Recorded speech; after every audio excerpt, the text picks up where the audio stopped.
Hey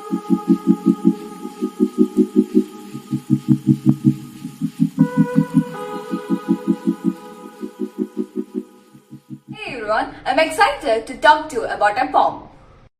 Poetry is a beautiful way of expressing emotions, thoughts, and experiences.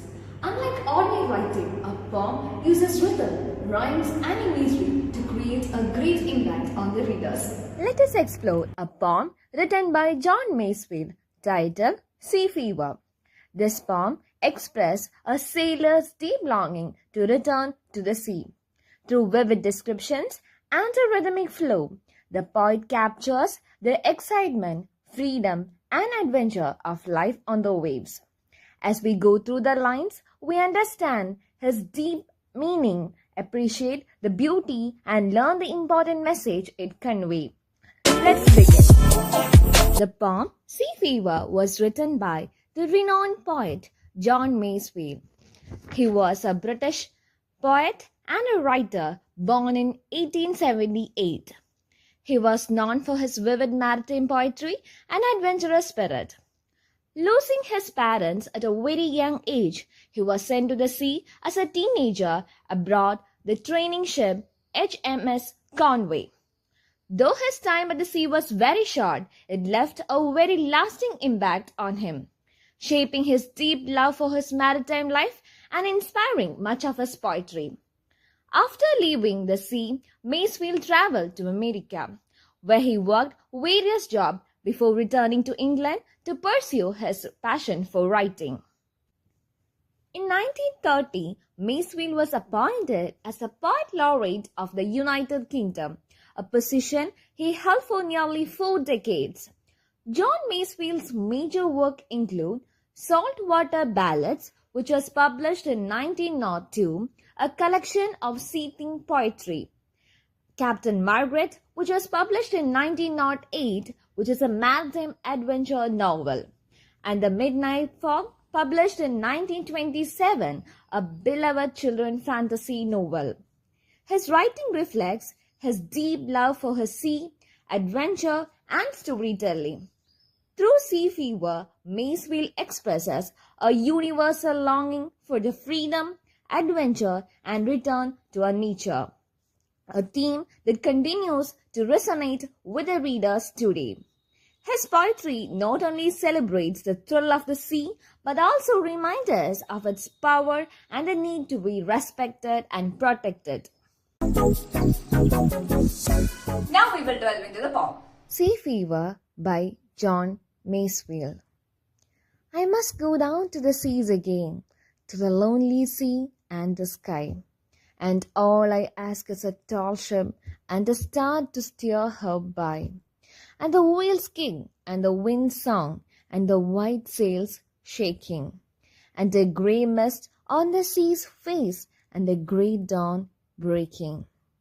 I must go down to the sea again, for the call of the running tide is a wild call and a clear call that may not be denied. And all I ask is a windy day with the white clouds flying, and the flung spray and the blown spume and the seagulls crying. Now we will look into the explanation of the first stanza. The poet wants to return to the sea because he loves the freedom and the adventure it offers.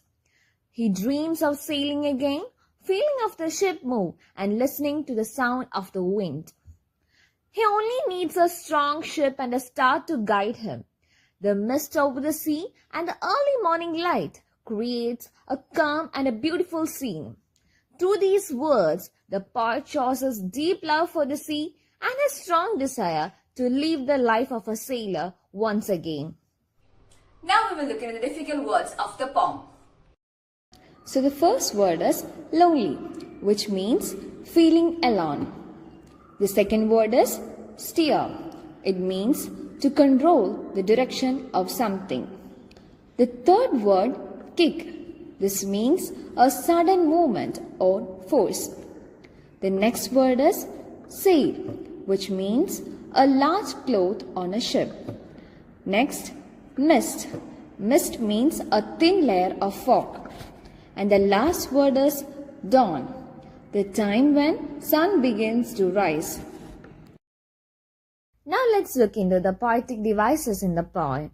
The first poetic device is personification. Personification is giving human qualities to a non-human thing.